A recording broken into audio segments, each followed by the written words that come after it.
мардуми фарҳангиву бунёдкори шаҳри Исфара ҷашни бузурги ваҳдати миллиро ки рамзи ба ҳамоӣ, сарҷамъӣ, иттиҳоду ягонагӣ ва ҳамдиливу ҳамназарии мардуми мост, бо шукргузорӣ аз суботу оромӣ ва рушду шукуфоии Тоҷикистони азиз нек истиқбол гирифтанд. Тантанаҳои умуми шаҳри сокинони ин диёри кӯҳанбунёд ки аз нури ваҳдати миллат ҷалолу шукӯҳи тозае дошт, зебову хотирмон баргузор гардид ва барҳақ ифодагари эҳсоси баланди миллӣ, худшиносию худогоҳӣ, ватандорию ватанпарастӣ ва сарҷамъии аҳли ҷомеа буд. арзишмандию аҳамияти бузургу тақдирсози созишномаи умумии истиқрори сулҳ ва ризоияти миллӣ, саҳму нақши сулҳоварона, мақому манзалати ваҳдатофарона ва хизматҳои бебаҳои асосгузори сулҳу ваҳдати миллӣ, пешвои миллат, президенти мамлакат муҳтарам Эмомалӣ Раҳмон дар ба имзорасонии созишномаи сарнавиштсоз ва истиқрори сулҳ зимни суханрониҳои раиси шаҳри Исфара ва намояндаи мақомоти иҷроияи ҳокимияти давлатии вилояти Суғд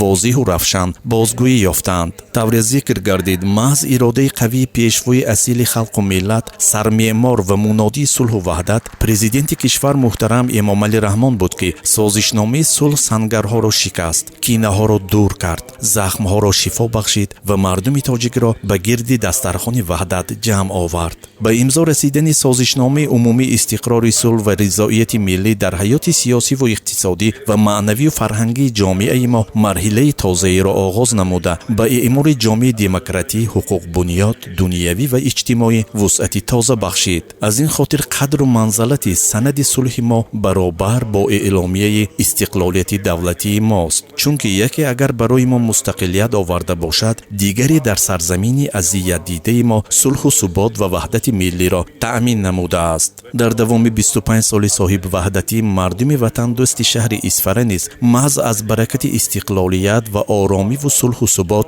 имкон пайдо карданд ки рушди босуботи соҳаҳои мухталифро таъмин карда, дар ин замина ба ободонии диёр, ҳалли масъалаҳои иҷтимоӣ ва баланд бардоштани сатҳу сифати зиндагӣ муваффақ гарданд. бояд тазаккур дод ки бо мақсади дар сатҳи баланди сиёсиву фарҳангӣ истиқбол гирифтани ҷашни ваҳдати миллӣ ва 35-солагии истиқлолияти давлатӣ дар шаҳру деҳоти Исфара корҳои созандагиву ободонӣ, бунёди корхонаҳои нави истеҳсолӣ, сохтмон ва таъмиру тармими роҳҳо, биною иншоот, муассисаҳои соҳаи маориф ва фарҳанг, баланд бардоштани ҳосилнокии маҳсулоти кишоварзӣ, таъсиси ҷойҳои кории иловагӣ, кабудизоркунии кӯчаву хиёбонҳо, боғҳои фароғативу истироҳатӣ дар меҳвари таваҷҷуҳи доимӣ қарор гирифта, дар ин самт корҳои ташвиқотиву тарғиботӣ, эҷодӣ ва омӯзишӣ ки ба мустаҳкам намудани пояҳои давлатдорӣ, ватандӯстӣ, меҳанпарастӣ, ободкорӣ нигаронида шудаанд, сурат мегиранд. санъаткорони бахши фарҳанги шаҳр бо барномаи зебову ҷолиби васфкунандаи сулҳу субот,